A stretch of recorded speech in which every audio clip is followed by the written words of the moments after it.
Now, as we turn to the leading indicators and what we've seen, we want to look at capital good orders, or new orders, capital good shipments, U.S. durable good orders, because this is going to give us kind of an indication of where things are setting up as we go, not only just obviously into August, but also into September.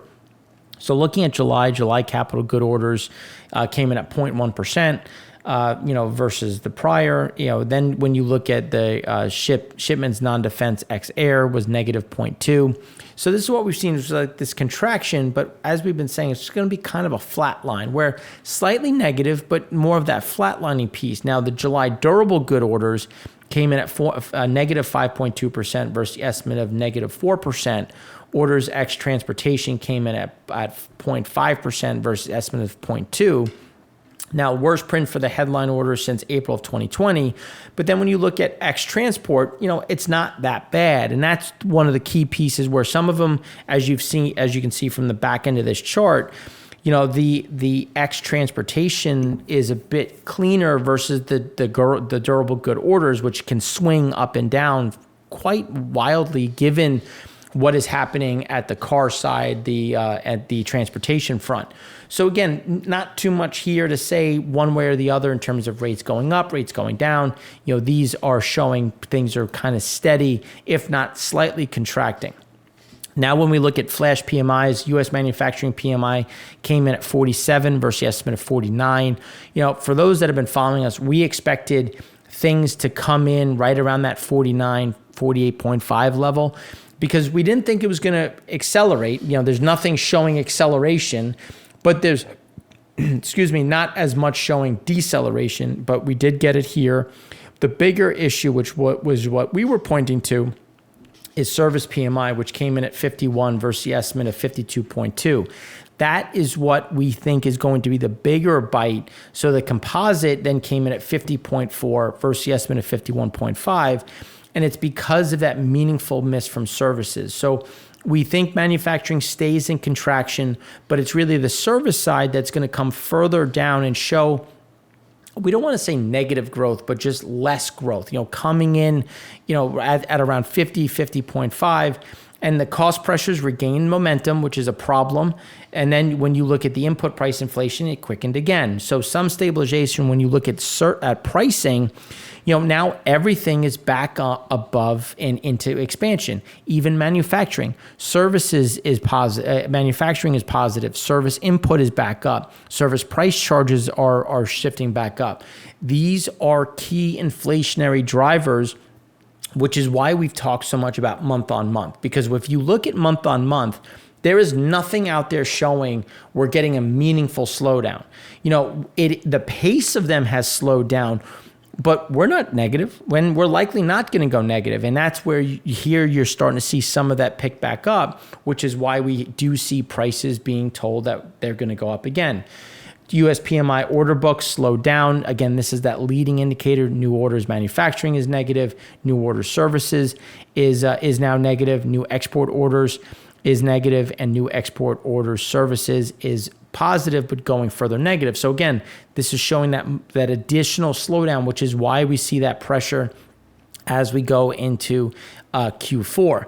PMI survey price indices are all back in expansion. So again, this is that stagnation, economic slowdown where prices are stickier than they'd like them to be. And that's why we talk so much on, for those that have been following us, that we would kind of see this drop in pricing and then it would flatline and it would be very difficult to see that break. And that's why we do think the Fed is likely going to keep things higher for longer. Looking at U.S. services PMI, you get an idea of kind of where we come back into, but outstanding business, which is just showing businesses, business activity to come, is negative. So you're at 45.4 in August, and we don't see much change as we go into September, which again is going to pull down the service data further, which is why we think we get another drop as we go into the September months. Then you look at U.S. manufacturing, again, staying within that contraction, but as we've been saying, kind of bouncing sideways, but new orders worsened. So again, supporting our view that we're going to stay in contraction. We actually thought it was going to be a little bit better and in September get a bigger drop. Here we had a sizable drop, so maybe we get a little bit of benefit and move back to 48.5 in September and get some of that balancing act, but again, still in contraction. Now, when we start looking at some of the regional sides, Philly Fed non-manufacturing sales came in at negative 5.7. Remember, the trend is what we've been looking at, but prices paid has had a sharp bounce back up. Now, we had said before that move down was probably overstated, and we're likely, as we've been saying, kind of holding the line as we go sideways and remain in this inflationary pressure point, which we don't see going away anytime soon. Now, Philly Fed non-manufacturing prices received 14.6, expected prices paid, huge shift up. So not only are prices received right now, which is the actual number, increasing, but they expect it to increase again as you look forward. So all of this is inflationary pressure when you look at the regional standpoint. Now, the data we showed earlier on the S&P, that's national. So when you start looking at it, it's like there's a lot of tailwind to price increases, which again is going to be a problem against some of what the Fed is trying to achieve. And now, if Fed manufacturing, expected prices received, big spike, Richmond Fed, expected prices received. So not only in Philly, in Richmond, obviously there's variations in terms of how much, but you're getting an idea that the trend is back up. And this is something that the Fed doesn't want to do. Cut rates in this with leading indicators pointing higher. That was a mistake made in the 70s, which is something that they do not want to repeat, which is why we've been saying that there's a lot of staying power at these levels.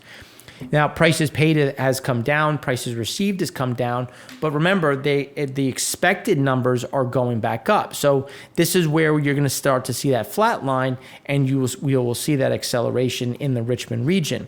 And this is, again, supporting what we just said. Expected prices paid turn back up. But a lot of that is driven by wages. Now, remember, the Fed wants to avoid a wage price spiral. And that expected wages component continues to rear its head when you looked at, as we talked about in the last segment, when you looked at small businesses, when you looked at the expected wages to fill jobs continues to be elevated, which is why they expect prices paid, prices received to go up as they try to pass down some of that cost. Now, Richmond manufacturing index came in at -7 versus the estimate of -10. It was prior -9. New orders and shipments ticked up but remained in contraction. Wages climbed to the highest since May. CapEx softened. So again, it's just kind of flatlining. It's still contracting, but not contracting as much, but still contracting. Within the Philly Fed Manufacturing Index, current new orders and outlook for new orders went separate ways in August, both still expanding. But again, we see that slowdown continuing because it's more about the trend. You'll have noise in between, but the trend continues to remain in pace. Philly Fed manufacturing is expected to be at -10.4, came in at 12.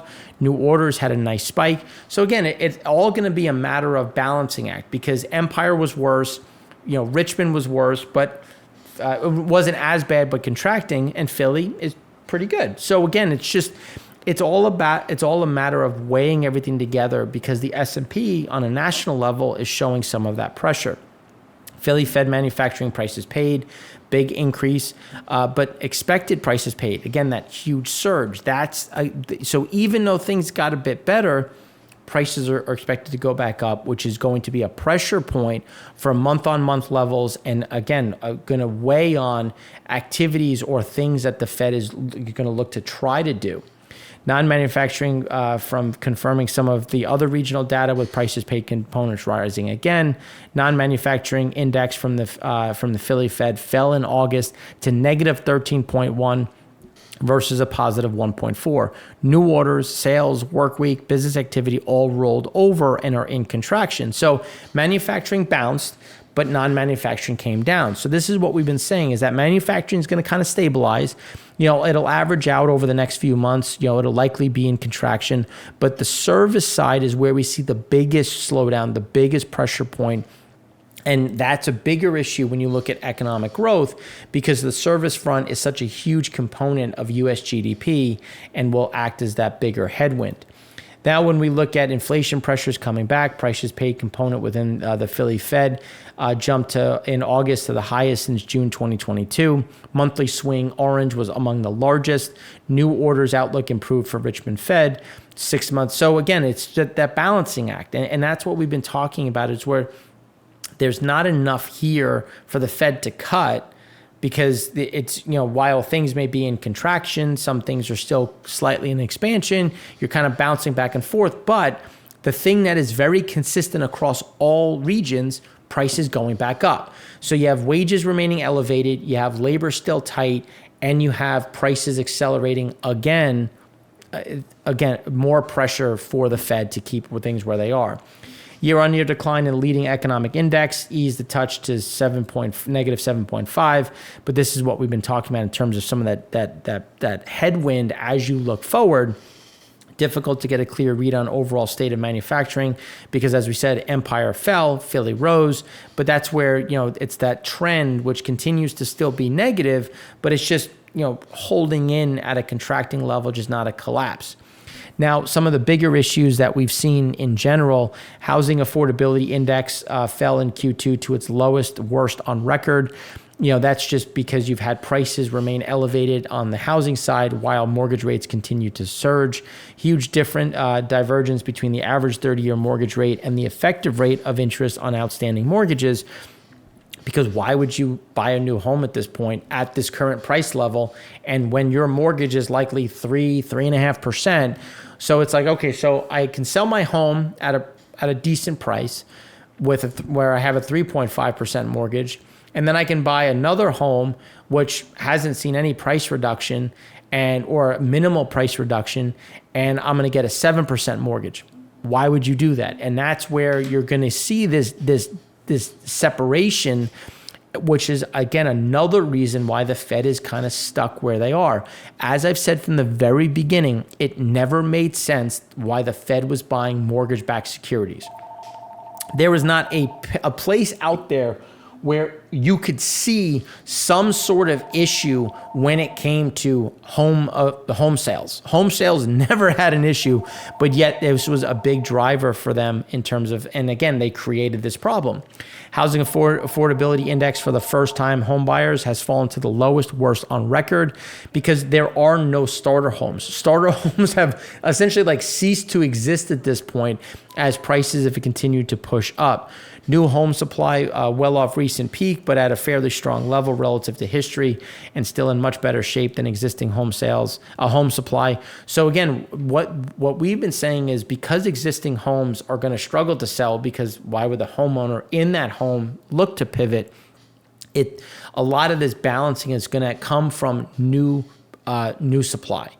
And that's where I think when people listen to me and say, oh, well, home prices are holding in, it's like, but it's time for these new homes, this new supply to come to market to help balance things out, which is why when you look at U.S. existing home sales, it came in at negative 2.2%, versus the estimate of negative 0.2%. Monthly supply up slightly, but nothing crazy. But when you look at home sales, home sales are well below where they have been in the past and continue to be under pressure. And then when you look at median home prices, they were up slightly by 1.9% year on year at $406,700. So you still have prices, technically that's down, but on a year-on-year basis, it's still showing an increase. But when you look at, that's why home sales aren't going anywhere.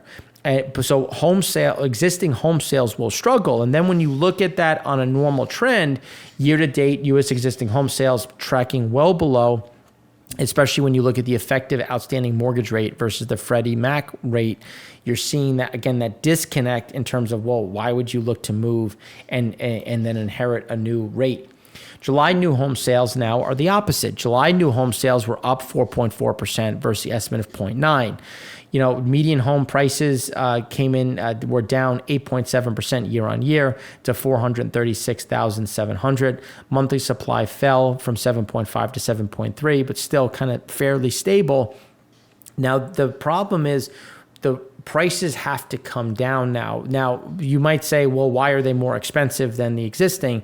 And it's because the builders are using their own financing to undercut the mortgage market. So instead of trying to get a 7% mortgage from Chase, you're going to get a 4.75% mortgage from the builder, because they're trying to move volume, but they can't reduce price too much because the input cost to that build was sizable. When you look at the last 2 years of lumber, windows, vinyl, labor, it costs a lot to build it, and they're trying to recoup while keeping some of this momentum going. Existing home sales still down for properties priced over $1 million and in the $250,000 to $500,000 range.